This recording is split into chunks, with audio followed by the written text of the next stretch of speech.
Youth Congress സംസ്ഥാന അധ്യക്ഷനായി O J Janeesh മറ്റന്നാൾ ചുമതലയേൽക്കും. വർക്കിംഗ് പ്രസിഡന്റായി ബിനു ചുള്ളിയിലും ചുമതലയേൽക്കും. പുതിയ KPCC ഭാരവാഹികളുടെ യോഗവും വ്യാഴാഴ്ച ചേരും. വിവരങ്ങളുമായി തിരുവനന്തപുരത്ത് നിന്ന് സലീം മാലിക്കാണ് ചേരുന്നത്. Salim, very good morning. ഈ തെരഞ്ഞെടുപ്പുമായി ബന്ധപ്പെട്ട ചില അസ്വാരസ്യങ്ങളും പരാതികളും ഒക്കെ ഉണ്ടായിരുന്നു. എന്തായാലും അതിനൊക്കെ ശേഷം അവർ കാര്യങ്ങളിലേക്കൊക്കെ കടക്കുകയാണല്ലോ, അല്ലേ? Hashmi Christina, good morning.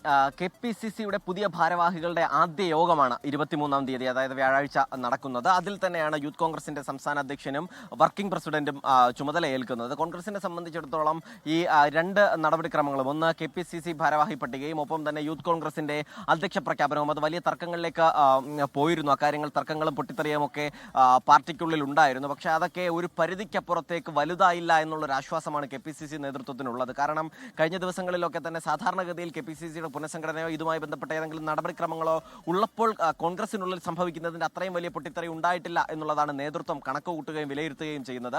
മാത്രമല്ല, ഈ തർക്കങ്ങൾ പല ദിവസങ്ങളിലേക്കും തുടർന്നു പോകുന്നൊരു നിലയുണ്ടായില്ല. വളരെ വേഗത്തിൽ തന്നെ ഉണ്ടായിരുന്ന തർക്കങ്ങൾ ശാന്തമാക്കാൻ കഴിഞ്ഞു എന്നും നേതൃത്വം കണക്ക് കൂട്ടുന്നുണ്ട്. K മുരളീധരനും K സുധാകരനും ഉൾപ്പെടെയുള്ള അതിർത്തരെ ഇതിനോടകം തന്നെ അനുനയിപ്പിക്കാൻ കഴിഞ്ഞിട്ടുണ്ട്. യൂത്ത് കോൺഗ്രസ് അധ്യക്ഷ പ്രഖ്യാപനവുമായി ബന്ധപ്പെട്ടുമുണ്ടായിരുന്ന തർക്കങ്ങൾ വളരെ വേഗത്തിൽ പരിഹരിക്കാൻ കഴിഞ്ഞു എന്നാണ് നേതൃത്വം കണക്ക് കൂട്ടുന്നത്. കാരണം ഈ യൂത്ത് കോൺഗ്രസിന്റെ അധ്യക്ഷ സ്ഥാനം ആഗ്രഹിച്ചിരുന്ന അബിൻ വർക്കിക്ക് ഒരു വലിയ പൊട്ടിത്തെറിയിലേക്ക് പോകുമോ എന്ന ആശങ്കയുണ്ടായിരുന്നു. വാർത്താ സമ്മേളനമൊക്കെ വിളിക്കുന്ന സാഹചര്യം ഉണ്ടായിരുന്നു. പക്ഷേ ആ വാർത്താ സമ്മേളനം വിളിക്കുന്നതിന് തൊട്ട് മുൻപ് വരെയും നേതാക്കൾ ഇടപെടുകയും മറ്റ് വലിയ പദവികൾ ഓഫർ ചെയ്യുകയും MLA സ്ഥാനം ഉൾപ്പെടെ നിയമസഭാ സീറ്റ് ഉൾപ്പെടെ വാഗ്ദാനം ചെയ്യുകയും അത്തരത്തിൽ ഇവരെ എല്ലാം അനുനയിപ്പിക്കാനും കഴിഞ്ഞിട്ടുണ്ട്. അങ്ങനെ വളരെ വേഗത്തിൽ ആ തർക്കങ്ങൾ പരിഹരിച്ചു എന്നൊരു ആശ്വാസം നേതൃത്വത്തിനുണ്ട്. പക്ഷേ അപ്പോഴും KPCC സെക്രട്ടറിമാരുടെ പട്ടിക വരുമ്പോൾ ഈ തർക്കം വീണ്ടും വലുതാകുമോ എന്നുള്ളൊരു ആശങ്കയുണ്ട്. കാരണം നിലവിൽ ഇവരെയൊക്കെ അനുനയിപ്പിച്ചിരിക്കാൻ കോൺഗ്രസ് മുന്നോട്ട് വെച്ചിരിക്കുന്ന ഫോർമുല KPCC സെക്രട്ടറിമാരുടെ പട്ടികയിൽ ഈ അതൃപ്തരെയൊക്കെ പരിഗണിക്കുകയും അവർ നൽകുന്ന ലിസ്റ്റുകൾ പൂർണ്ണമായും അംഗീകരിക്കുകയും ചെയ്യും എന്നുള്ളതാണ്. പക്ഷേ അത് എത്രത്തോളം ഹൈക്കമാൻഡിന് മുൻപിലേക്ക്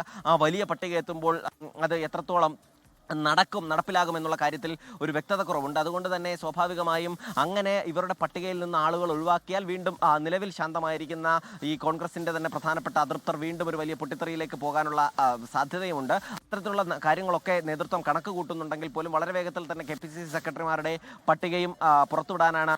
എന്തായാലും ആദ്യ യോഗത്തിൽ തദ്ദേശ തെരഞ്ഞെടുപ്പിന് ഒരുങ്ങുക എന്നുള്ളതാണ് KPCCയുടെ പുതിയ കമ്മിറ്റിയുടെ ആദ്യ യോഗത്തിന്റെ പ്രധാനപ്പെട്ട അജണ്ട.